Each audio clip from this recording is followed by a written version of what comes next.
What is going on, everybody? We are back with a vengeance.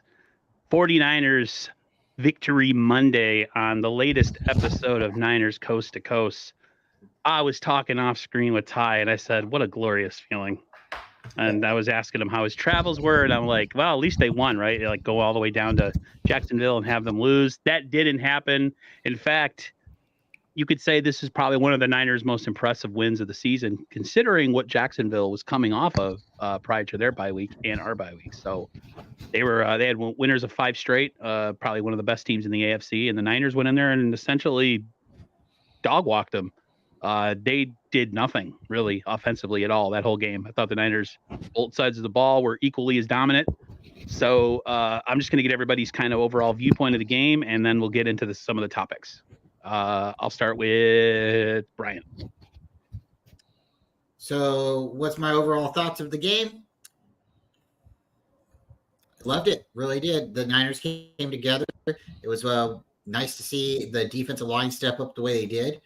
I don't want to say it was just them replacing Oliver, because if Oliver would have been in there, they could have played just as well. It seems like they were getting pressure on the quarterback. We had 3 sacks before the second quarter, the halftime, and then we come back out and we're not done yet, right? So yeah, really happy. The one thing I would like to see change a little bit, and maybe it's just all like timing and confidence, because everything's like 50-50, but sooner or later you do get pretty proficient. I want to see Jake Moody bring the ball over a little bit more. It's just getting too close to that. That. But other than that, we played really well. So yeah, I'm really excited. Really happy for this team. We're back, baby. Yeah, we look like we're back. Let's just say we can hope to continue this into Tampa Bay next week. Ty, you can go next. Yeah, it was just good to see the guys out there again. The game overall, I gotta tell you, they look fresh. Yes, that was the number one thing for me. They came out and they looked fresh, re-energized. You can tell the bye week really was needed for them, because they were clicking on all cylinders and they were just at a real high. Whereas last time we saw them, they were looking a bit low, looking a bit drained. So it was good to see that. Good to see them play complimentary football. It was not perfect by any means, but you know what? At the end of the day, they played well for 4 quarters and got the job done. And that's what we want to see. That's all we want to see. So good game. Way to get back on track. David, what's up? How you feeling? I'm feeling great. That win yesterday, it made me think this is the team I was expecting to watch. Yep. And all we did was kind of, defensively started playing a little more man. Ambry Thomas on the boundary, Isaiah Oliver out, Lenore at the nickel. And it's like, maybe Ambry Thomas just practices crappy. I mean, he had his bonehead play or two, it's just going to happen. But for the most part, he played really solid. I'm still kind of disappointed he didn't get that touchdown, though, Yeah. That was a I can't even explain it. That was so like icing on the cake, mic drop type moment, right?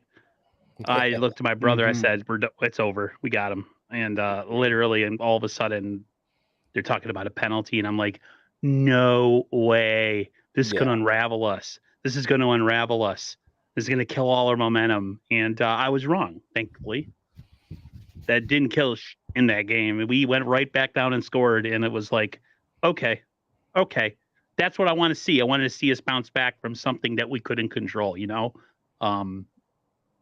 something that, the refs, they like to get involved. But it was a legit call. It wasn't a BS call. No. People were literally standing on the field. So still sucks. I'm still mad. I'm just like, couldn't you just look the other way. But no, they put a thorough ass kicking on the Jacksonville Jaguars. They're not gonna all be this easy, guys, but I'm not gonna complain. You kidding me?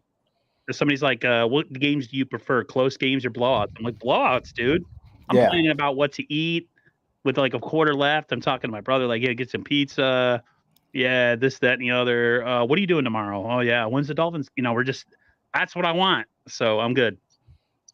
Yeah, give me the blowouts. I want to be able to relax and have fun and not be on the edge of my seat going, come on, get that anxiety going. You start sweating. I like a relaxed blowout. I'll give me that any day. You know the song, I like big butts and I cannot lie. I like big Mhm. blowouts and I cannot lie. Okay.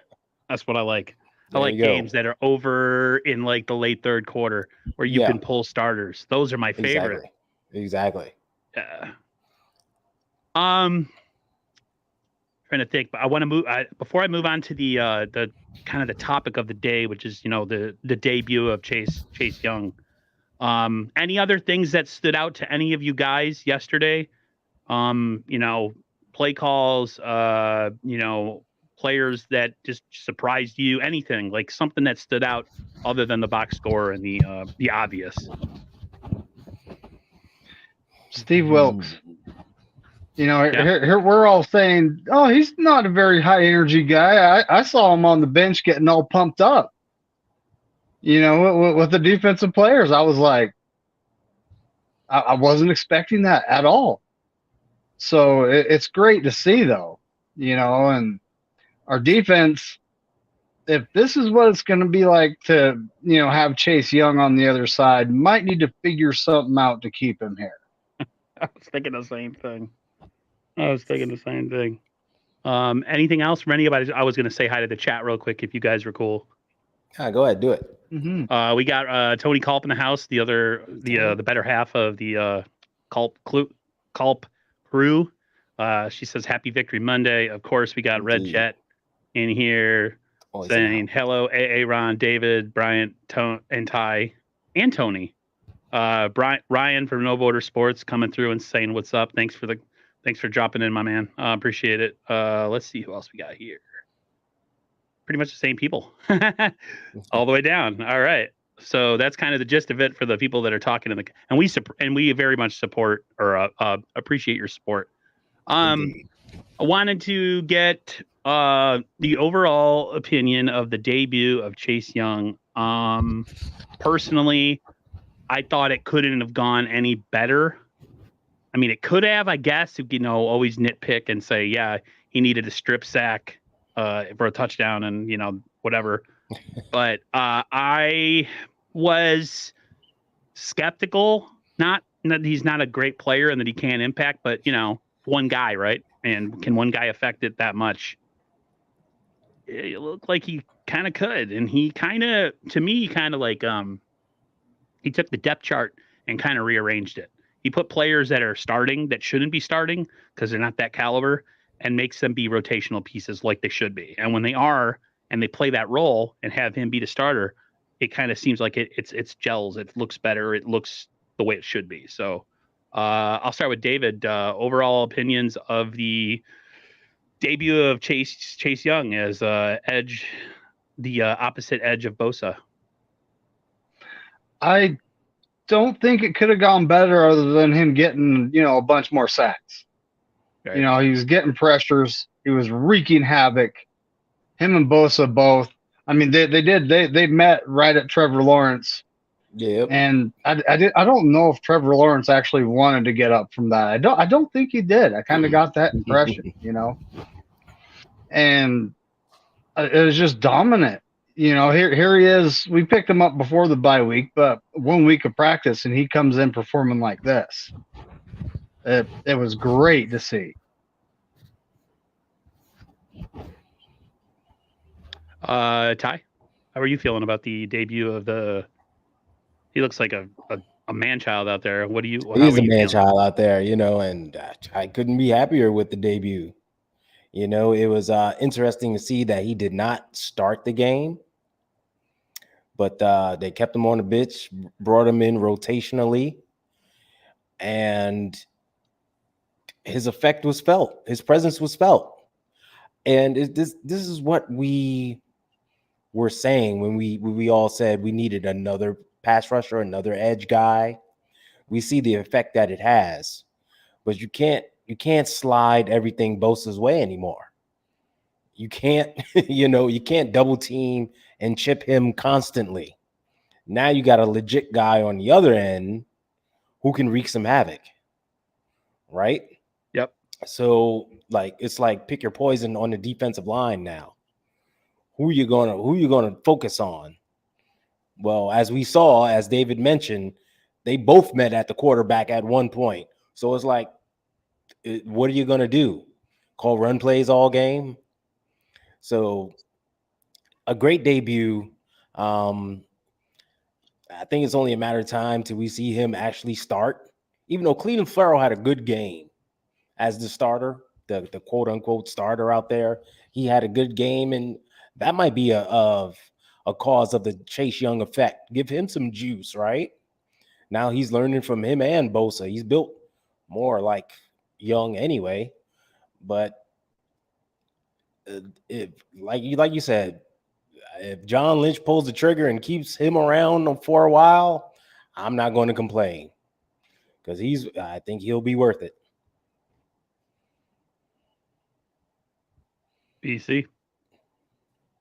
Chase Young coming on the team yesterday was great, and I think he did have a sack that turned into a strip sack, if I'm correct. But he's amazing. Maybe not the only thing our team needed, but definitely a boost. Our guys were tired. They could have been put maybe in a different position, and then we could have got similar results. Because Hargrave did make a noise, a difference too coming on. But yeah, Chase Young the other day, you could see him. They were both looking at each other on the field, Bosa and Young, and they are like telling each other signals before, like the snap, like, hey, I'm going to go this way. Well, of course you're going that way, and he's going that way. But like, yeah, it was really funny to watch because it's like they've played together. So it's like they're going back to college, it's really neat. So yeah, I'm really excited. Really, really excited. This is definitely what our team needed moving forward. Do you guys feel this is essentially, well, I can say essentially, that would be lazy, reminiscent a little bit of what they really were looking for in D Ford as far as like a guy that could, help. He was different. He was a speed rusher, and Bosa is more of a power rusher, whereas Bryce Young, yeah, Chase Young and Bosa, they're kind of similar. Yeah. The type of player that they are, but we talked all off season, all of us, me and Raj, we called it, we talked about it. People got all butthurt over, people passing over Drake Jackson and as if, he's not any good and we need to develop our own guys and you don't need an all-star at every position and yada, yada, yada. There was all that noise.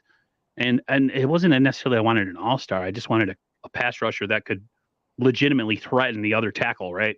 Mm-hmm. Well, he's like way above that, right? So, yeah. This is a good start. As a fan, we gotta, be realistic with our expectations. Not every game's gonna go as perfect as this one did. The talk, if you listen to some of the talking heads on TV, one who I don't like, but he did make a good point. What's his name? Colin Cowherd said that when healthy, the 49ers are the best team in the NFL when healthy. And yeah. I'm not going to go quite that far, but I think they're the most complete team when healthy, especially now. They got some holes in some other areas, but I feel like with a good pass rush, you can kind of cover those things up. Yeah. Yesterday was a very, it was a game where like you could see this, we it was close early on, and there was some things that I was getting a little stressed out about. I'm sure you being there, Ty, you probably saw it too. Just early on in the game, there was a lot of penalties. We had a couple drives be stalled by penalties. Yep. But other than that, they picked it up and they never looked back after that point. So the Niners looked really good. Like Red Jet says, 1 down, 8 more to go. Mm-hmm. That's the way you got to look at it. And if you listen to the post game locker room talk. They like to show those on the 49ers website. It was Fred Warner pretty much saying we learned our lesson. It's really honestly one game at a time, and that's how they have to look at it. Like every game is its own entity. Players, I think you could say that they don't, or they can say that they don't, but when you win like you did against Dallas and you have everybody telling you you're great, I think complacency just happens with athletes. It happens with humans too. So who says it can't happen in professional sports? And I think they got a wake-up call, and now it's just a matter of, how many can they reel off before the playoffs? So that's how I look at it. Yeah, they got a tough road ahead. I mean, Yes. It's not getting any easier. Nope. Right? So this was a good start on the road against a team that was won 5 straight, top of their division, was playing good ball. This is a good test, but every week from here on out will be a test. Right? And we know that stretch that's coming up where 3 games in like 11 days or 13 days, whatever that stupid number is, that's going to be like the hell week, right? Mm-hmm. So this is the time to get everybody on the same page, get everybody right mentally, and go full steam ahead. So hopefully, every game is like yesterday's. That's all I gotta say. Who doesn't want games to be like yesterday? That was pleasant. That was pleasant for the people that get stressed out over football like myself. Yeah. Let's kick it over to the offense for a bit. I thought the offense returned to form. Other than, just pass rushing, there was some protection issues stuff. But what a difference Debo makes. What a difference Trent Williams makes. I'll start with BC. Like, what was your takeaway from the offense yesterday? Having both the big guy back and Debo Samuel. They look like themselves yesterday. Did they not? Yeah, they definitely brought a vibe and energy to the team that really lacked. We can't always force feed McCaffrey the ball, and that's kind of what they did at the end, where they were trying to get his record for him. I really think that was cool, but they kind of knew it. They knew that he was going to get the ball, and they kept giving it to him. So then there was no way he was going to get it at the end. But it scared me a little bit having Colt McKivitz. I think that was who went down initially. It looked like he hurt his leg, but he got back up. So I was happy about that. And I'm really happy that I don't know if they've been listening, but they finally threw Juice the ball. They threw him the ball. He dropped it on that one play. It should have been a pass interference. That's what the announcer was saying, and it did look a little weird. If it would have been anybody else, right? Because the Niners don't get calls, right? But we won't say that. But they said it should have been a PI. But then later in the game, I think when they were trying to get CMC the touchdown, but they ended up giving it to Juice. I'm like, that's what we need, use somebody else when, you have what's your options?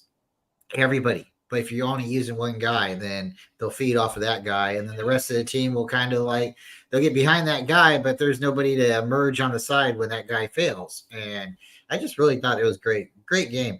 The touchdown to BA, he didn't give up in the end zone. You seen Kittle try for it, but he noticed it was going to BA.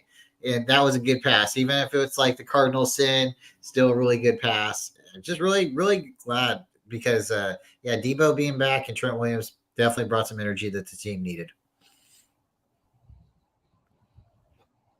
Just saying hello to the Laura. other people coming through here. We got Randy Daytona. We have Laura.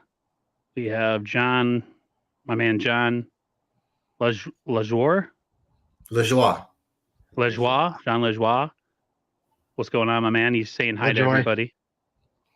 Yeah, Lejoie. LaJoy. I'm just gonna say what's up, John, so I don't butcher your last name. No, it's LaJoy. It's LaJoy. He's been on a couple times with me and David. He's a really good guy. Okay. He's a cool dude. We got Ted in the chat saying Purdy is elite. Ted, just state. Ted's trying to. I was happy in the game today. She came a little bit earlier, I think. Really happy to see Sam Darnold come to the game, but I Yeah. think they should have been just a little earlier. When you're up that much, I mean, like, what's it hurt to pull the players out? That's why I did like seeing CMC on the sidelines. I was like, all right, cool. Maybe he won't get the record, but we're still winning. And I think everybody just cares about winning at this point. They don't, the records will come. So, yeah. I think most players will tell you that individual accomplishments pale in comparison to team accomplishments. Yeah. Unless you're just a selfish piece of crap who's like, some NBA players who are just stat padders. You know what I mean? They're like, I don't care. I just want to get my points. Exactly.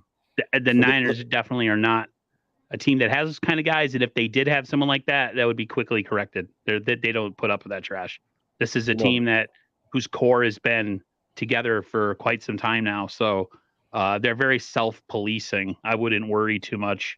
People are like, when you bring in a bad egg and people are like, well, I don't know, he might ruin nah, dude, he ain't gonna ruin nothing. You know what I mean? They'll straighten him out. The culture in the building that sets the tone for these guys. And you talk about, think of the teams of yore, the guys weren't concerned about records. Like, Rice set records in Montana, and freaking Craig had records. But if you look at a guy like John Taylor, he didn't care about records. But how many rings does he have? That's all he cares about. 3? How many? Does he have 3? How many rings does he have? Right. Look at Tom Rathman. Does Tom Rathman own any records? None. Maybe some records from the record store, some Billy Idol or something. But he's got rings. That's what this organization is about. Yeah, this is definitely this is a throwback. This team is definitely a throwback. Go ahead, Brad. Mm-hmm. How many rings did Randy Moss have? How many rings did Terrell Owens have? Right? And I think Terrell Owens, he's a real good player, but he was cancer in our locker room. A lot of people have probably heard me say that. He was a good player, but because I think he wanted those records and those touchdowns, he wanted the ball, right? Well, any good competitor wants the ball, but the way you go about presenting yourself to the team, I think that has a whole lot to do with it. And we did have a lot of team members, like Bryant Young was a real true captain. So he put T.O. in his place multiple times. I truly believe it. And we had people like Urlacher in Chicago. 53. Bowman? No. Before Jeff Olbrich. Jeff Romanowski. Thank you. Olbrich. Yeah, that's the 53 I was talking about. And after him sounds like Urlacher. I was trying to think of his name. But he was a leader too on the team at that time. So we did have people that would have put Owens in his place, but it was good to see Owens go. But still, like, you brought that point up, and it's like Randy Moss, how many Super Bowl rings? Even was on the Patriots, right? He didn't get a Super Bowl ring with the Patriots, right? They went 16-0 and then lost it at the end. And then you have McNabb and Owens. Owens had a broken leg, but still, he didn't get there. He didn't win the ring. So I don't know, guys. I think again, if this team wants to win, they're going to make it where this team can stick together and win it all. And if they don't, then they'll start falling apart. So we got 8 more games. I am excited. Ty, your overall impressions. I think we're talking about Chase Young, right? We're talking about the offense. No, we moved on. We were talking about the offense. Yeah. I know I can't say critical, but you're not a person who falls for hyperbole. I don't. So I know a lot of people were like, Brock's the greatest, Brock's the bomb. Like, you're kind of in the middle there. Yeah, I call it like I see it, and I call it, I'm a straight shooter. I don't go for the hype. I don't go, if anybody knows me, if you've seen me before, I don't go for the hype. I don't go for all the stats, all the acronym stats that are out there, your EPA, your DVOA, your OPPs. Like, all made up stuff. Yeah, I don't go for any of that stuff. And people pull that stuff up whenever they want to like fit their narrative that they got going on. I don't go for that. The offense was kind of stale in the first half. Yeah, we had that good opening drive. And that last play was, that was a bad decision. But that's what you get with Brock. He's a gunslinger, right? He has that gunslinger mentality. I'm going to throw it up for my guys and let somebody make a play. And you need that from your quarterback sometimes. But you don't want a guy throwing across your field into defenses like that. That could have been real ugly. but we got away with it. And we've seen Brock in the past. He's done that. He's gotten away with it. Sometimes your luck needs to be on your side, right? We'll take it. It's 6 points. We'll take it. Fine. But after that, you saw the offense was just stale. They didn't go anywhere. The game was 10-3 at halftime. It was in one score. And although we felt good, we had a lead, it was like we should be up way more points than this. Right? We had turnovers in the first half. Like that strip sack by Bosa and Young. That was like right at the 50-yard line. And we actually went backwards. We didn't move the ball at all.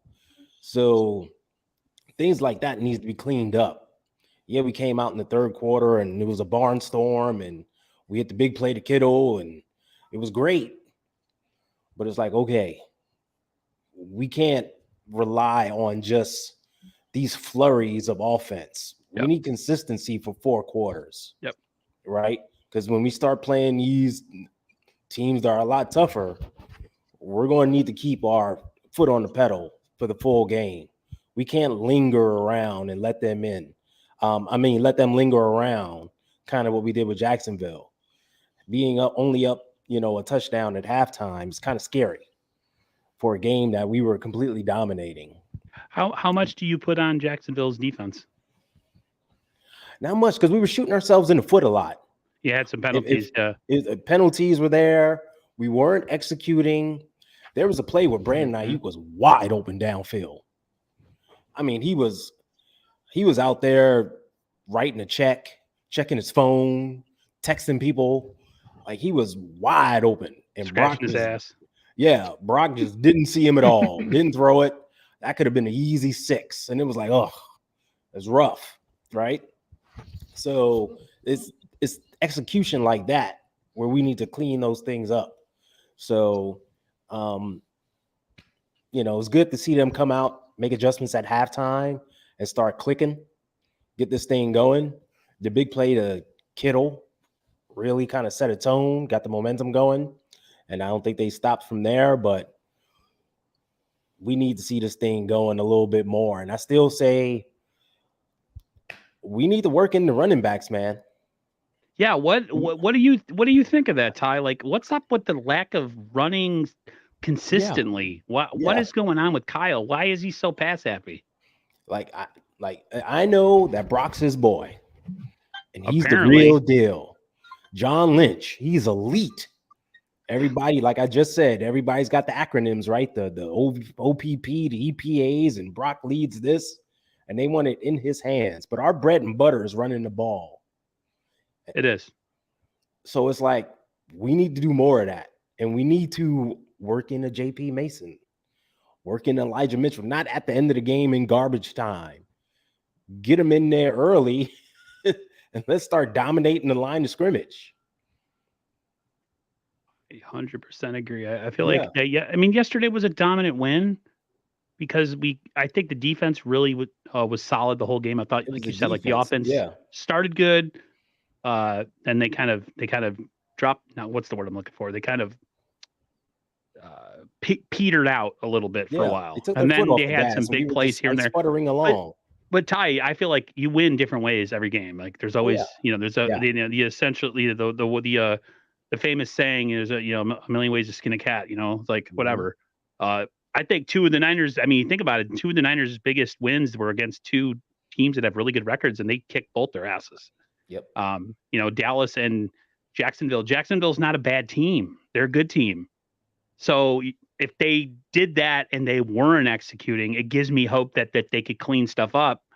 They can have more games like this, and we can have games where we're, talking about what we're going to eat as fans watching the game late third quarter, early fourth. Like I'm okay with that. Yeah. So, David, how was your overall feeling of the offense yesterday? Well, penalties. We shot ourselves in the foot. We could have put up a 40 burger, easy, during this game, if we just play clean football. And it was cleaner than it's been, but it wasn't perfect. The I did see a couple of plays where it's like, or that were all on Brock Purdy though, and I mean like pocket collapsing. Purdy done he disappeared amongst the big men. Then all of a sudden you see the ball squirt out, and it's a catch down the field. It was like I was like, there was a couple times I'm going, how did he even get the ball out of there? And how did he even see the receiver? So some very good things that are happening, but we got to clean it up a little bit. I mean, we did dominate the game, all three phases. Moody hit his kicks. Shout out to Bryant. And there's our tight end. It's almost like are they listening?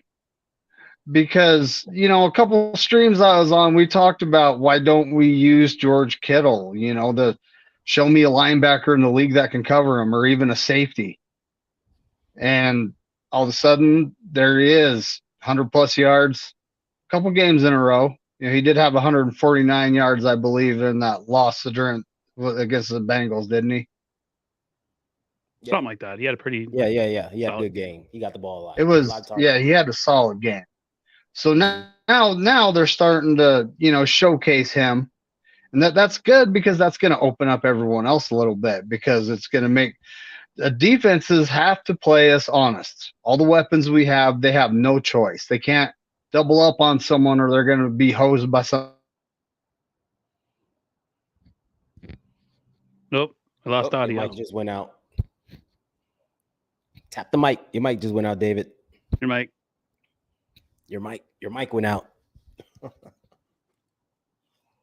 1, 2. Yeah, this on. But that's why I say we need to establish the run. That helps the defense. Defenses have to play us honest also, because they have to, pay attention to the run game as well as the pass game equally. Like, remember, Kyle used to want to have this whole 50-50 thing. Yeah. And if he could, even more runs than passes. How much of that was the inability of Jimmy Garoppolo? Oh, and see, now we on to something there. We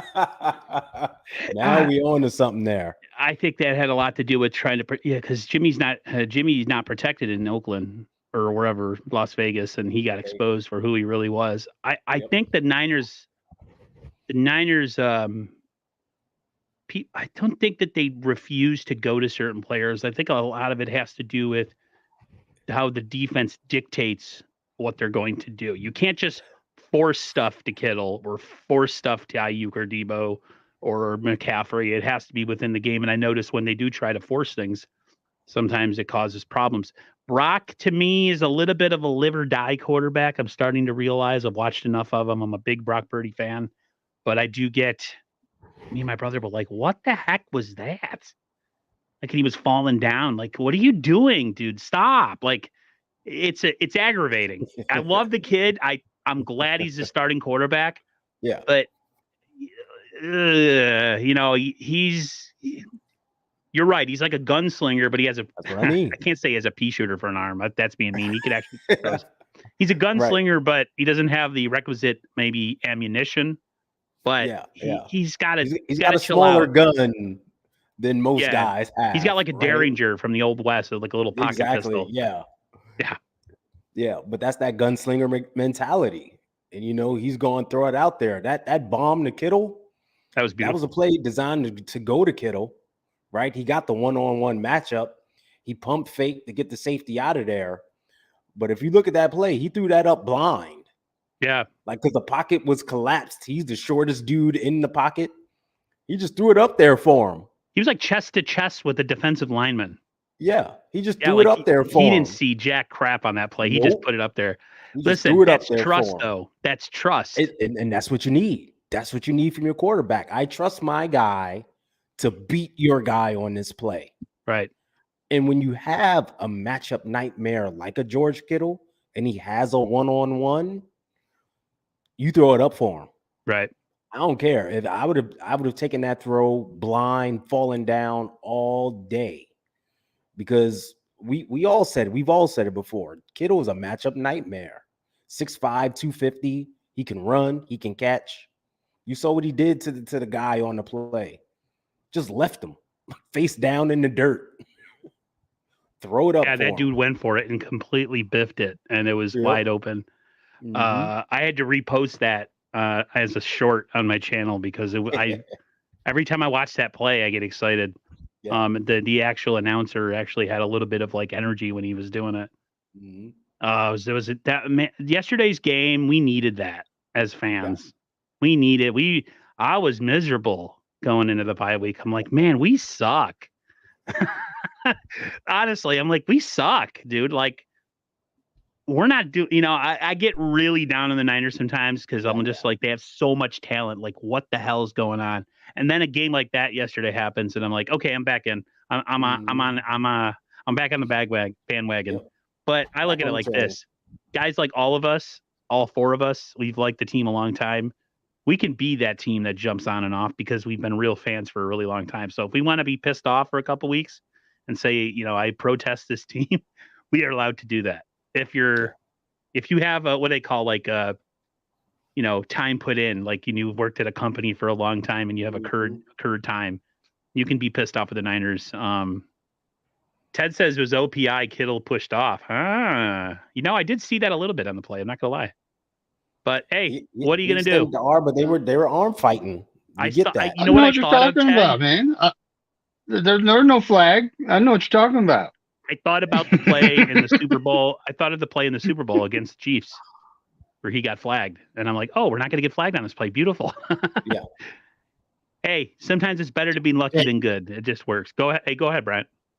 Okay, so like with Brock Purdy, the last 3 games that we did lose, it wasn't all on Brock Purdy either. Everybody, everybody wants to go this way and that way and say he's not elite or he is elite. And yeah, it's kind of what Ted's talking about down here at the bottom. But he's kept us in these games. You guys know I'm a big Jake Moody fan. I can't say that enough. And he missed the kick. If he would have made the kick, we would have won the game, right? So then we would be 1-2 in the last 3 games. Then the Viking game, right? If the CMC didn't fumble in the Viking game early in the game, then what would we be? 2-1 in the beatdown? Then we go to the Bengal game, and the Bengal game happened too. Sure, he threw 3 interceptions, but the guy was coming off of a concussion, right? And we maybe rushed him out there, but that's not our fault, right? That's no one's fault, right? That's a coaching staff or whatever. But the guy's been putting it out there. And for us to get to the game like this week, the time that I started seeing our offense start to, be stagnant, I got to go back and watch the all 22 so I can be completely correct in this. But I'm going to say it. It was when he was throwing the ball and he was falling down, and they said it was a sack or is his knee down, and then they went back and reviewed it. That right there, that put us in like play. That put us back like 19 yards or something. It was an intentional grounding they ended up calling. Yeah, it's intentional grounding. I looked at it from the back end of the play, from behind his eyes, right? And I did see a player. I want to say it was Kittle over to the left. He wasn't as far to the right as you would have wanted it. But I think Brock was trying to get his playmaker the ball, and it might not have been Kittle, it might have been Juice, but he was trying to fling it out there. He's been lucky when he's done it with CMC in recent games. We've seen him do like the shovel pass or whatnot. And I know he did it in college, and some of them, because some of the highlights I've seen of him doing it in college, what he did in college was those. It's like the Patrick Mahomes-esque like throws. It's okay when Pat does it, right? Because he's won a Super Bowl. So until you win a Super Bowl, then no one can complain about you, right? Well, everybody has rights to complain, but just as soon as you get that ring, you get jewelry, then nobody can say, oh, you're not allowed to throw the ball. Why did Brett Favre feel like he could throw the ball across the middle of the field? Because he's Brett freaking Favre, man. The dude's already been to the Super Bowl. Purdy's always going to get grief because of his size and his draft position. And always. I think that's what everybody needs to understand. His height and his size will always, get him grief, right? But he don't care about that. He cares about what's in here and what he believes in here, and that's why he's already a champion in my books, just by the way he controls himself on the field. Again, you take out Debo, you take out Trent Williams, you take out these key players. We'll go back. Kittle was hurt in the beginning of the season with a groin injury. Ayuk was hurt. We've had these multiple players that's had injuries, not catastrophic injuries, but then everything happens in the Brown game, and then people want to start saying he fell off a cliff. No, the guy's the guy's a gamer, man, and that's something that we need, So I wouldn't call him elite yet, but I wouldn't say he's not. I think there's a lot of teams out there that would really want him right now if they could get him. I don't think he's elite, but I don't think he's a bad quarterback. I think he's a good. Yeah. I think he's better than serviceable. He's not a complete putz. Like you said, his size and where he was drafted will always be held against him, always. And there'll always be, there's always something that's going to go against this kid, and that's fine, whatever. Use it as motivation. Use it. And we have two Davids in the chat. Everybody wants to be David. I don't know. What should I do? Should I add the other one, Dave? Yeah. Okay. I'll kick your other guy. I'll kick your other person out. Actually, I can't. There we go. Oh. It's the tale of two Davids. Oh wow. There we go. I got sick of messing with the mic, so okay. I know this one works. Yeah. That's loud and clear. All right. See, I don't actually have a problem with this comment. He says, my educated opinion is Purdy is only as good as Shanahan on game day. Their attached tip. I think there's some truth to that. I wouldn't say it's completely 100% that reason, but I think they fit each other. They complement each other. He runs his offense the way he wants it run. I feel like that's a lot of guys in a lot of systems. I think Montana was the perfect fit for what the West Coast offense was in San Francisco. Yeah. So same with Steve Young. And Kansas City, yeah. Yeah, it's whatever, and people could say, well, what about this quarterback? He did whatever with, without any talent, this, that, and the other. It's like, okay, yeah, but no one remembers. He had some talent. Yeah, you have to have some Every talent guy in order has to be some good. Talent, Like, we've seen guys who had no talent and they look bad. So that whole no talent thing is a misnomer. The thing about Brock is everybody wants to be just polar with him. He's either an elite or he sucks. Right. It's like there can't be any middle ground. There can't be any growing pains with him. Right? It's either one or the other. And why can't we just all call it like we see it? He's a good quarterback who's still growing. Yep. He's basically been a rookie up to this point. Yes. Right? I think it's all about narratives and who wants to be right about it. And exactly. And it's people trying to paint their own narrative. They're trying to anoint this kid already or trying to say he's a bust because he was the last pick in the draft. It's like, look, Brock has been good up to this point. In the Cleveland game, that was a bad game, but a lot of people have a bad game. And bad games happen. Yeah.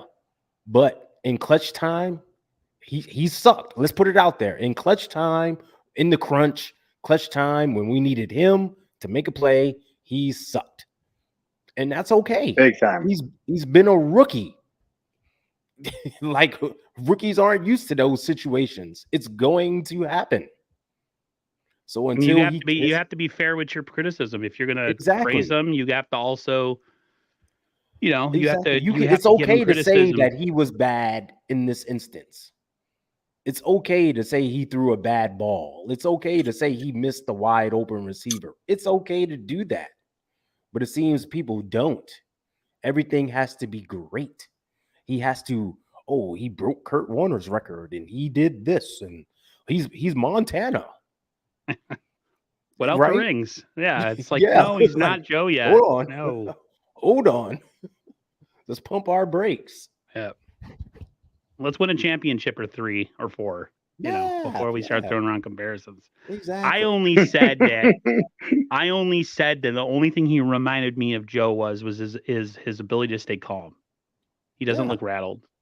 Every quarterback is rattled, but he doesn't come off like a guy. You could watch Josh Allen all you want, but Josh Allen in big game looks like a deer in headlights a lot of times. Like, he looks scared, like he's going to poop his pants. Like, it's like, and with Brock, I don't get that sense. That was the only comparison I ever made to Joe. Nothing else. Joe, to me, as much as I think he's kind of a stiff as a person after his career.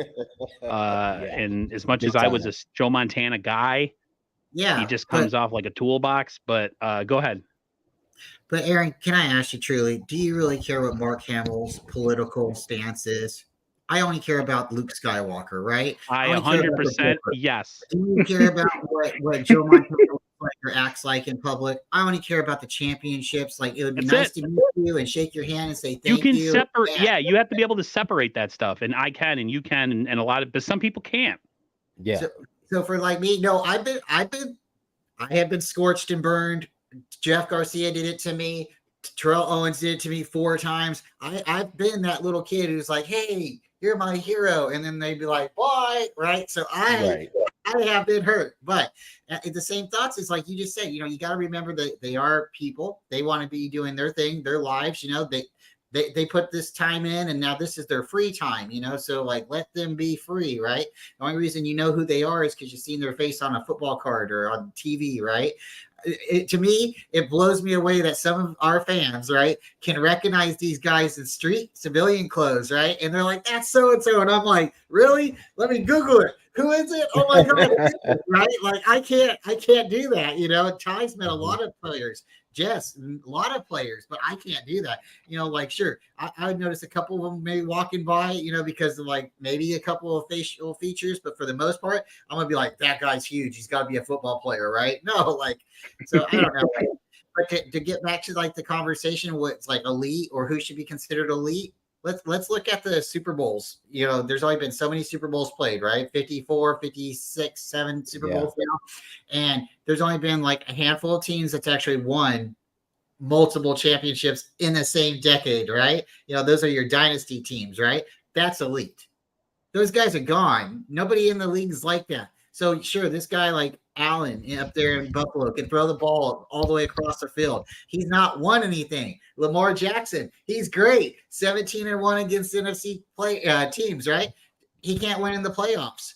Like look at Justin Herbert. Great hair besides Trevor Lawrence, maybe the second best hair in the league, right? He's a little bit of Clearasil, but that's okay. He's got tall wide receivers, fast. But can he beat Detroit? It was Detroit the other day, right? 41 to so it's like, so it's like, are you elite? The only person that you can consider elite right now would be Patrick Mahomes. And you have to look, if you're a Chiefs fan, you have to be honest. When we played the Chiefs in the Super Bowl, they got help from the refs. And that's that it happened. Bosa was held, and if that play would have been called, the Chiefs and the Niners Super Bowl would have been totally different. But regardless, Kermit the Frog is the face of the NFL. You like that? Coming from a guy that has a similar voice, yeah, Kermit's definitely the voice of the NFL. Oh God, what was I going to say? Yeah, people in the chat again. Beto's in the chat and Damian Lee. I had my thing. What's up, people? What's going on? We have the Sentinel football channel in here. Nice. He said Brock looked a little rattled at the end of those games. Yeah, what I mean is everybody gets rattled, but there's people who you can see their body language is like completely changed when they faced with the stressful situation. But there's a difference between being a rookie at the end of a game where the ball is put in your hands and you have to lead your team to victory, as opposed to it's the second quarter and Chase Young, Javon Hargrave, Eric Armstead, and Nick Bosa is lined up across from you, and you get happy feet. That's a difference. I get happy feet. I get happy feet too. But there's a difference there, right? Especially if you haven't been in those situations yet. So yeah, okay, you folded in that situation. It's going to happen, but it's a situation you can learn from. And let's move on. And it shows you that we should stop anointing these guys so early in their careers. It's the media. If you watch enough ESPN or you watch enough, these personalities out there, these Stephen A. Smiths, these Orlowskis, Colin Cowherd, who's the moron that used to be with Stephen A? Steve, Nick Wright. no, Skip No, Bayless. he's another toolbox. Skip Bayless. Skip Bayless. All these guys, everybody has these proclamations. Everybody's a prisoner of the moment. People need to stop being prisoners of the moment. The Niners aren't as good as they were yesterday, and they're not as bad as they were in the losses to the three opponents that they did: the Browns, the Bengals, and the Vikings. They're somewhere in the middle. Everybody is somewhere. Everybody is somewhere in the middle. Players somewhere in the middle. There's too much of this. Like today, they're the greatest thing, and then you have Stephen A. say, "Oh, I don't know about the Niners. Maybe Purdy's not the guy." It's like, can the guy go through a slump that we all pretty much called that he was going to go through this year because he's? But they said that after one loss. Go ahead. Yeah, like, Right. oh, I think he might be the guy. I think he might be the guy. And then in the same breath, 2 weeks later, I don't know if he's the guy anymore. Maybe we were wrong. It's like he can't lose games. When did all of a sudden like players can't lose games in the NFL? Patrick Mahomes lost games. He couldn't beat the Patriots. Tell you what, though, I know this has nothing to do with the conversation. The Chiefs have been home all the time the last couple of years in the playoffs. Yep. You've never seen them on the road have to go beat anybody in their own another building. I want to see. Mahomes is he's great. He's very great. He's going to be a Hall of Famer, no doubt. But they've also had things kind of like you said, the penalties in the Super Bowl. That was the most obvious hole that I've ever seen in my entire life. The ref is literally standing right in front of it happening. Unreal. And he's getting held across the neck. Yep, go ahead. Sorry, real quick. Bring in Sentinel's football question up a little bit further up, not too far back. And he said he made a video about that hold, and he had brought up a good point. Here it is. And I made a video about the Bosa hold because the Kelsey brothers were talking about it, and Travis was pissed that teams caught on to what the Chiefs O-line was doing, wearing white gloves. So they were wearing white gloves. White jerseys. We were wearing white jerseys in the Super Bowl, and their gloves just blended right into our uniforms. I didn't even think about that. Controversy uncovered. Conspiracy theories. It's coming back. It's coming back. We'll call it the 49er segment, the Conspiracy 49. 49 minutes. Do they make gold tinfoil? They do origami. They make all that fun paper. Let's talk about Steve Wilks. I'll let you go first, Bryant. Let's talk about Steve Wilks and the experiment so far. So good. Are you okay with the move to the sideline after? Let me hold on a sec. Are you okay with the move to the sideline after yesterday's game? Are you cool with that being something that happens from now on? I think it was a good move. I don't know if that's why we won. I'd like to see what it would have happened with, without Chase Young, would we have still been, but I think we needed that extra push with Chase. But Wilks, what was funny to me is you've seen Kyle Shanahan on the sidelines when, the defense is on the field, he's looking at the playbook, and he's like studying it and he's trying to figure out. I think Wilks doing that too. The offense is on the play, and he's over there looking down. And I'm like, all right, that's what we need. And when the defense was back on the sidelines, he was talking to him. He was telling people that's what sometimes you need. The coach isn't your daddy. And some of these players like Robbie Gould, just the same age as Kyle Shanahan, pretty much, right? I think he was older than Kyle, so you can't really consider it like that. But still, the coach is supposed to be there to coach you, right? You're supposed to look to him for direction. And if they're looking around, they're not getting it from the other people, and Wilks can give them that, even if it's just a little bit. Something's better than nothing. I've been very lucky to be around people, and my parents, my mom and dad both were married and stayed together, so I got to come home. My mom was at home when I was, so I wasn't a latchkey kid or anything like that. And I know, like some kids, that little bit of attention that they get from their parents is very, very important. And some kids they don't need it. So everybody's different, but I think his a little bit of influence on the sidelines really helped. I didn't see any tablets getting broken yesterday, so I'm really, really thinking that's a positive.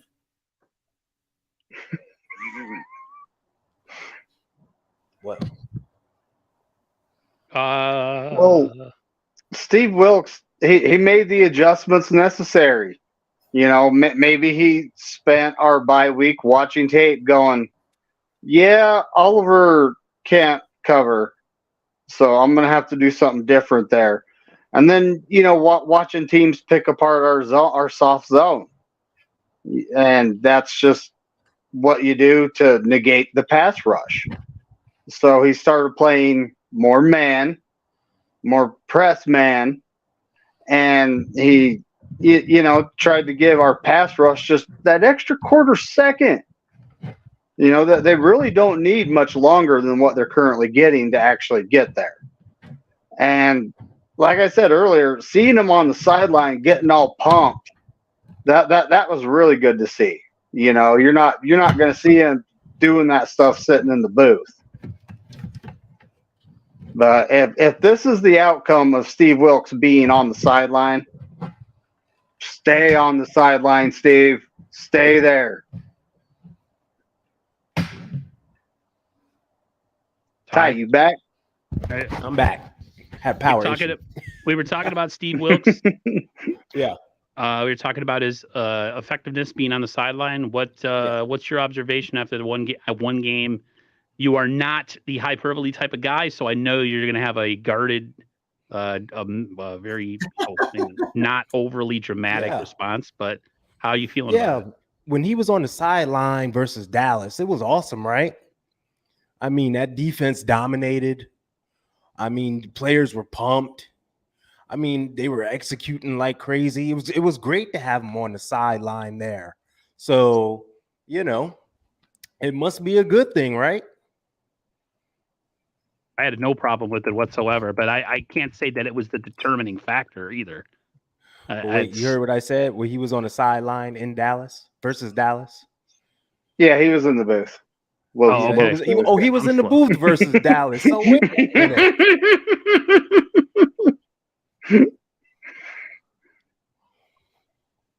So wait a minute. He wasn't on the sideline versus Dallas and we dominated defensively? I feel like wait a minute. He had to be on the sideline versus Cleveland, right? Because we only gave up one touchdown that game. 19 points. So he was on the sideline in Cleveland too, right? No? Huh. What about Minnesota? That was only 22 points. What about versus Cleveland? Cincinnati, I mean. That was a 17-point game in the fourth quarter. Yep. Yeah. So what I think you're trying to get at. You know what I'm saying? What I'm saying here is, okay, I think we're overhyping this. I think a lot of people are overhyping it. Yeah, we have grown accustomed to seeing our defensive coordinators be rah-rah. But they're always rah-rah after a play happens, not before. Yeah, you don't see a coach going like this. Yeah, like you don't see like in the beginning of a play, like, right? You get out there, give him hell, yeah, That always happens afterwards. So it's like, I think we're making more of this than what it is. I say give it about, I don't know, the rest of the season, and then maybe we'll. And this is one game. What if we come out next game and stink it up? What are people going to say? That's what I'm saying. He needs to go back to the booth. That's what I'm saying about people that the reaction and the people who the instantaneous overreaction to everything that happens every single game. They're the best. He's elite. He's not elite. He's great. Maybe he's not great. Maybe he's a system player. He's not a system player. He could do this anywhere. Like, stop moving the goalpost. It's really annoying. But you know what, Ty? That's what keeps all those goofballs employed. Exactly. People are mad enough at those type of overreactions that they'll watch those shows just to get themselves all hot and bothered. And that's what they want. So in a way, people that overreact and have all these, goofball takes and go everywhere with their opinions, that's exactly what those kind of shows want. And that's, it feeds into the narrative. So I am like you. Great game yesterday. I think the Niners just have a lot of really good players. And I think they played up to their Yeah, potential yesterday. That's what I that think helped. happened. And that's the thing. They didn't play down to their competition, right? They played up to their competition. And they were up to the task. And they were ready to get off the schneid. And like I said, they were healthy and refreshed. So they went out there and handled business. And that's what we want from the team. Yeah, it's great to see Steve on the sideline communicating one-on-one with his players, That like made all the difference. especially the secondary, but like they still had to go out there and execute. Yep. And we talked about during the past few weeks how many missed tackles there were, right? That wouldn't have made a difference if Steve Wilkes was standing on the 50-yard line right next to him. If they miss a tackle, you didn't see that yesterday. So we'll see how this thing plays out as the season goes on. But we've all been around. We've watched a lot of football. We know from one game to the next, things can change. Think about this. The Niners, we could bring this up all the time. We were all alive when it happened, I think. The year that they won the Super Bowl against the Chargers, they got their asses kicked by the Eagles. What? The Eagles. 40-3 or something like. Steve Young got benched. Defense looked like crap. They had a little bit of a time in that season where they were struggling. They played the Lions after, I think, and it was just, and then all of a sudden they went on a huge run and they scored a ton of points. Like, I have to stop myself from overreacting. Those 3 losses, though, were pretty. They were pretty, they brought me down a little bit. You know what I mean? So, like, I kind of got way too over negative in my head. Just like when I saw yesterday's game, I'm like, okay, I cannot let myself go the other direction with my opinions. So, everybody talk about Steve Wilkes here. Does anyone else? We've all had a chance to talk. Yep. Yes, no, yes. The secondary. Is the secondary still a concern for you guys? I'll start with Ty. To me, yes, just from the standpoint of they are better when everything is vanilla, as in this is your job. Right. This is what you're going to do, and that's it. So we saw yesterday, they went back to what they did at the start of the season where Lenore starts on the outside, and then he kicks into the slot, and Ambry Thomas comes on the field. I think when you're doing that, you're moving the pieces around too much, and you can get exposed that way. Because especially for Lenore, because now he has to completely flip his mindset to I'm outside, I got the boundary, I got this, to now I'm just here in space. I got to do this. I got to cover the run. It's a lot. And we saw like he got beat a lot. This was probably the worst game of the season for him because he's like doing a lot, right? So that still concerns me. I would love just to see like a Womack or a Luter come back.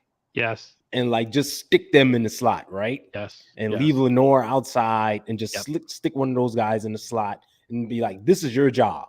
Moving people around is tough. Yeah, this is all you got to do. Playing in the slot is tough.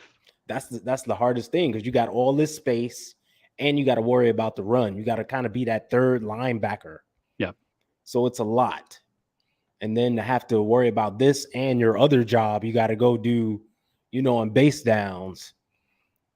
It's a lot to handle, right? Mm-hmm. So that still kind of concerns me. Hopefully, if this is the formula going forward, Lenore will learn to flip that switch quickly. But we'll see as time goes on. BC? I don't think our corners are really the problem. I think it's our scheme. And I think it's been the scheme this entire time. And maybe it's because they are our problem. Maybe they can't keep up with the wide receivers. The Steeler game and the Rams game, we definitely played differently. I think we give them way too much cushion in the Rams game. But now that we have an edge rusher like Chase, maybe we can afford to, press a little bit more. We're not such a, so afraid to give up, a big play like that. Maybe because they think we're going to get a sack on the quarterback the next play. I don't know. I know in the Jaguar game they had the trickery play. They threw it to the wide receiver, and then he went to try to throw it down the field. They almost caught that. There was a couple of moments in the game where it could have went the opposite, way, and they could have got big momentum swing. But no, I really do like Oliver being, off the field. I think his new position suits him well. Left out, or what is he playing the bench? But yeah, Special teams, he can tackle. Left defensive out. Anybody who can tackle. No, but David, he can't tackle either. I don't want him on special teams. Tackle everybody with the shoulder, like She-Nubs or something out there. It's like, you got hands, use them, man. But and that other thing I see that we were having a problem with is Ward. Charizard, he grabs too much. Yeah, what's up with that? He's been very grabby this season. And then he gets all like, it's like, dude, man up, man. Come on. Yeah. Someone needs to get on that defense, take off his helmet, and do a little bit of a white glove slap. Just like get back. Get like, be confident. You're good. Like that pass breakup in the end zone where he turned around and tipped it. Perfect coverage. Perfect. But if you look at that, he wasn't grabby. No. He was playing the ball. He panics. Using those long arms. Yeah, he does. I've seen a lot of corners do that, though. A lot of corners, unless they're like Dion or Rod Woodson or one of the greats, guys. We're talking Hall of Famers right there. Yeah, like these. A lot of cornerback is a hard job in the NFL, and there's not a lot of great ones. No. There's a lot of bad DB playing in the NFL. I mean, off the top of your head, can you name some of the best DBs in the NFL? I can't. Right now? I can't. If you let me sit here for a while and I was using Google as my cheat, I could probably get a couple names. But I was going to say there's a reason you can't, because you don't hear their name much. They're covering. No one's throwing at them. There's a reason we don't know their names, right? Not like Cheers where everybody knows your names, right? Yeah. Yeah, well, like that guy in Chicago that we were rumored to be in on during the trade deadline. I didn't know about him until he started talking about him. I swear to God. That's exactly it. Yeah. That's exactly it. He does his job. He covers the wide receiver. He doesn't get thrown at much. So, the guys you don't know are the guys you want. But yeah, honestly, Oliver, he couldn't cover. He couldn't cover. The reason he was in is because he played the run so good. Yeah. But it's like, this is a passing league, right? Yep. So they change things up. They bring in Ambry Thomas and they put Lenore inside, and all of a sudden, we only allow 3 points. And honestly, I'm looking forward to Womack getting back in game shape. Luter Jr., I didn't see enough of him to know what he's going to be. They say he's outside. He's an outside corner. Like, he is a man-to-man outside guy. And Womack is too small. I had Jason Aponte. He thinks that Womack is better suited inside. He just doesn't have the body and the skills to play outside corner. So, I mean, if anything, I like Ty was saying, put Diamador Lenore back outside. Find a guy, say, I don't know, this guy named Womack, make him your slot, and have Javarius where he is already, and just leave it be. Stop dicking around with the secondary and changing stuff. Because I feel like when you do that, there's never any consistency. What is the one thing people talk about offensive lines that play together for a long time and don't get hurt? Is that they play together, they don't get hurt, and they have consistency. Why do you think the Eagles have the best offensive line in the NFL? They never get hurt, and they always play together, and they're consistently the same guys on the field all the time. The Niners have issues with their offensive line because there's always injuries, and they don't have a solid right tackle. Burford's playing bad. Maybe Feliciano takes over. And the secondary. Those are our 2 weak spots. Our offensive line and our corners are our 2 weak spots because they're just we're this far into the season, we're still having questions about who plays where, who's more effective where. It's like that shouldn't be happening in November, right? But it is. So they can figure that out from between now and the playoffs. Say we make the playoffs, which I think we will, but they need to figure some things out and put the best 53 on the field. If that makes any sense. Yeah, that makes total sense. Yeah. Let's see here. Well, we could wrap this up. Oh, go ahead. So you guys, I can't think about how it's really hard for me to think when we actually ever invested in our offensive line. I don't think we ever had one. Other than Trent, you go back to like the 90s when Dallas started coming around. They got a really formidable, offensive line, and from there, I don't remember the Niners having a really good offensive line. Steve Young was always having to run. Jim Harbaugh era. Yes and no. Look at what happened there too, though, David. I mean, Harbaugh's offensive line let Alex Smith get a concussion. Then what happened with Kaepernick? He always had to run. Was it because he couldn't throw? We seen him throw 80 yards, but he would always bootleg out because our line wasn't able to stand there and pass block. It was a running team. It was a run block team. Well, I don't think the Niners have had a consistent offensive line since the late 80s. Yeah. When they had Polo and McIntyre. We're not developed to stand there and have a quarterback. Harris Barton. Yeah. Bubba Paris. Teams tend to build a certain way and pay positions a certain way. We're just not a team that pays our offensive linemen, except for Trent, who's the most important guy on the offensive line, right? Defensive line, we'll pay out the wazoo. It's what we do, right? Offensive line, no, we don't. It's like Pittsburgh. They don't pay their wide receivers, really. They'll draft a good one. He'll grow into something, and then they'll let him walk if he asks for too much money. Same thing with the Patriots back in the day. Like the Patriots used to do the same thing. Like certain teams, they will pay a position group because they believe that's the core, and others, they don't. We're just not a team that will pay offensive linemen. I mean, unless someone absolutely blows us away, right? Other than that, we let him walk. I mean, look how great Lincoln Tomlinson was. And we just let him walk. And I understand we can't pay everybody, can't afford everybody. But like an important guy like that, you would think, all right, let's try to keep him around because he's super young and still growing. But nope, just let him walk. Be interesting to see going into the draft this year. And I know it's middle of the season still. I get it. Just got to look ahead because before you know it, it'll be the off season. That's how fast the season goes. Oh, yeah. How much do they put a priority on? Okay, Trent, you're going to be here another year. Okay, great. We're going to get and we're going to draft, figure out a way to do it, give up a second, give up some thirds, move to the, pick 17 through 24. I've been saying this forever, and go get yourself maybe a offensive tackle that's fallen maybe to like 17. No. You have to get yourself a first, unless you have to, I don't know, maybe you got to trade up. Maybe you got to do a first the next year and do something.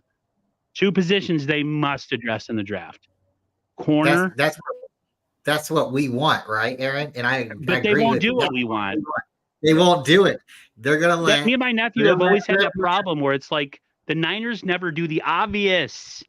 They're going to let You're going to let him retire. They're going to let him retire, right? And then they're going to let him retire, and then they're going to draft somebody and hope he fixes it. Yeah. We won't even do that. We won't even do that. Entirely. It'll be just like what happened with the center.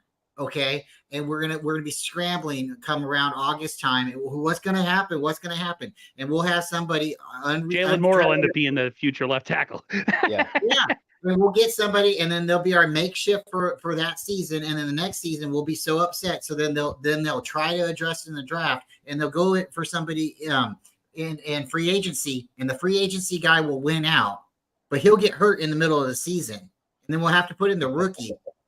I mean, like, it's just the 49er way. It's like, we don't, like, I've heard people, and this reason I brought it up to you guys was, is how do we build, right? You know, like, we've heard people say, oh, we should have drafted a quarterback first when this regime started. Well, the Niners kind of did when we started out. We had Alex Smith, right? And that didn't work out well for us. That didn't work out. He had a running back and a quarterback. That was it. Nobody else, right? It took us a while before we got Crabtree, before we got a linebacker for him. We still didn't have an O-line for him, right? The entire time he was on we got Joe Staley, right? But Joe, again, we had one guy out of 5 that was anywhere decent, right? Then we got a potty and a couple, but still, it wasn't the same thing. So it's like, you got a quarterback, and that's what everybody thinks. You start out with a quarterback. Well, this regime in 2017, we start out with defensive linemen, and you know, I don't know which one's the right way. We both got to the Super Bowl, so every team's got their own aspects, but we're not going to ever be that team that's going to drop back, have the ball in our hand for 5 seconds, an offensive line that's just going to stand up and become a brick wall, and have a wide receiver that runs down the field, and just, we don't have that. We're not going to ever have that. We're the West Coast offense. Yeah, I that's exactly about this team, and this is why they struggle, and nobody's in their feelings, by the way. I am. I'm a homer. No, I feel the same way. They don't address things until it's too late. They have that problem. Trent Williams was the outlier, right? Yeah. Trent Williams was the outlier. They had some word that Staley was going to go, so they made the move for Trent. Otherwise, you know, for the most part, they're going to be cheap on the offensive line. Jalen Moore is going to be the guy. John Lynch is going to come out and say, what, Ty? We have all the confidence in the world that he can be the guy. Then he's going to play. He's going to suck. And then they're going to say, you know, we thought he could, you know, we gave him an opportunity, but, you know, we realized it happens the same way every time and we're picking at the 49ers right now. They do a lot of things good, but offensive line is definitely one of their things. Me and my nephew always talked about sometimes they don't do the obvious. Yeah. Like Bosa, my nephew goes, if they would have drafted Quinnen Williams, he's like, I would have flipped the frick out. He goes, because Bosa's the obvious pick, right? Everybody knows he's the number 1 defensive player in the draft that year. And my nephew goes, watch the Niners go and draft Quinnen Williams. And they're going to try to convince you that he's a better player. And the fact that they went up and got Bosa, I was like, okay. Like, I was shocked, because usually, like, I remember what was the years that we got that fullback, and he was like a defensive lineman, and we made him into a fullback. It might have been Bruce Miller. Bruce Miller. That was Bruce Miller. Bruce Miller. Like, why don't you just draft the fullback? Like, why? Like, yeah, the Niners do that. They make me upset sometimes. I hope they don't do that, what Bryant is saying, and they go and they actually like do some studying. I mean, corner and offensive line are the 2 biggest flaws, and I hope it doesn't come down to it at the end when we go and play a team like the Philadelphia Eagles, you know, and they have like the best defensive line in the NFL, and they can get pressure, you know, with one hand scratching their junk, you know, like it's ridiculous. But we'll see. We got a little bit before we play them. They're not actually being super dominating right now, even though they got a 7-1 record. They've been barely squeaking by teams. So we'll face that when we go play them. We'll talk about that. But I guess we'll wrap it up with this, and I'll go around the panel. What, Brian? You want to say something? No, I'm enjoying it. Beto giving me a little bit of you know, fun in the chat. You know, yeah, he's telling me that I'm always in my feelings. I'm a sensitive guy. That's what I am. No. I was watching the Ladies of the Empire, my wife's show, and it's like, oh man, like I'm gonna set it down a little bit, because I do get emotional, guys. Busting your chops. The thing here is, I'll say this, and I'll pass this around as the last thing. Health, to me, is the Niners' biggest opponent. Do you guys agree? I'll start with David. 100%. Health is key. Look at what happens when we're missing Debo and Trent Williams. Amazing. I never thought I could say that, but they made all the difference. Yes, they did. Yeah, health Mr. is key. TA? I'll just jump in there. Health is key. You know, I'm not going to go with the full Debo Trent Williams excuse, because we could have won every game that they were out. Like, players got to step up. We always say that every year. players go down, it's next man up. And, even though they went down, there's still 9 other guys on the field. And some of them are freaking all pros, pro bowlers, etc. And one's the real deal. So I'm not going with that excuse. But health is Ty's key. not forgetting that real deal. Nope, never. Health is the key. We've seen this year after year when we are healthy, even slightly healthy, going into the playoffs. People forget in 2019 we were banged up. Like Staley missed games, and D Ford, the right guard that's not there anymore. The right tackle, that's not here anymore. McGlinchey.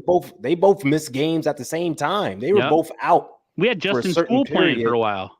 Yeah, for a period of time while we made that run. And other players, like we Bosa were really and Armstead banged were up. pretty much the only defensive linemen healthy. Exactly. Buckner was hurt. Yep.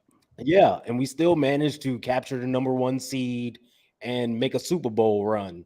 Those guys came back later in the season, but we still overcame. So we can get by, but we have to maintain our overall health. We can't have any season-ending injuries, and that's the key to it. If it's something like, Debo missing 2 or 3 games like he did last season, we can overcome that. We can get by. As long as there's no season-ending injuries, we'll be fine. So definitely health is key. BC. Yeah, keep everybody healthy, then everybody can come in and out. They can rotate. You get the best out of everybody. Ty brought up a lot of great points. 2019, a lot of people were hurt. Debo was hurt. He missed games. I don't know how many games he missed, but he missed time. I think that was one of the reasons we went after Emmanuel. And it's just amazing. So hopefully this is the push we need. I look at every game. We got a great chance of winning it. And now with Bosa and Young, it's gonna be like who's gonna chase to the quarterback, right? So and then just motivation. This is probably got a really big game for them coming up. They're gonna be like, oh wow, we're playing who? And they're gonna be like Baker. So they're probably giggling in the locker room this whole time. So yeah, looking forward to it. Really, just stay healthy, guys. I'm really looking at this like the players is one game at a time. Try not to look down too much down the line in the season because like Ty said, you get a season-ending injury and that changes everything. Just got to take advantage of every single game like it's your last. The Bucks, got some good players on the outside, but the Niners have played well against Baker in the past, getting pressure. So I think if the Niners defensive line can get pressure in that game, I think they can vote well. I'm not sure about the defense of the Bucks. I have to take a look at that before I open my mouth. But we need more of the second half 49ers offensively in this game. Big plays. I do like the methodical approach. Like Ty said, I don't want to have just big shot plays, but sometimes you need shot plays. You have to, at least we know now that we're able to kind of make some of those plays where it's not gotta be, that's not proper.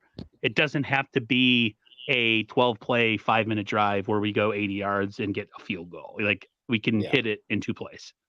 You rather have it that kind of way where you take time off the clock and let the defense rest, but Kittle was open. What are you going to do? Not throw it to him and say, sorry, we're going to have a really long drive. I'm going to throw it to the underneath guy. Like, no, I'm going to throw it to Kittle. Throw it to the open man. Yeah, go and score, and we'll go play defense. But I think there's an overall good show. Like I said, we didn't have a ton to talk about, but we kind of stretched it out a little bit because it's like, we're happy we won. Next week, I do not know whose channel we are going to be on. Whose channel are we on? Mr. David McNiner. We'll be on David's channel next Monday, 8:15 p.m. Eastern time. So don't sleep on us. Make sure you guys show up in the chat and support. Anybody in the chat have anything going on this week that needs to be promoted? Go ahead and speak. No? Nope. All right. Well, everyone in the chat, everyone have a great night. Thanks for your support and being here as usual. Wasn't the craziest overall as far as views tonight, but all the people that were here always support us and they're always here all the time. So we appreciate that. So Everybody take care. Have a great rest of your night and go Niners. And thank you, Laura Cat, for the jacket compliment. See you later.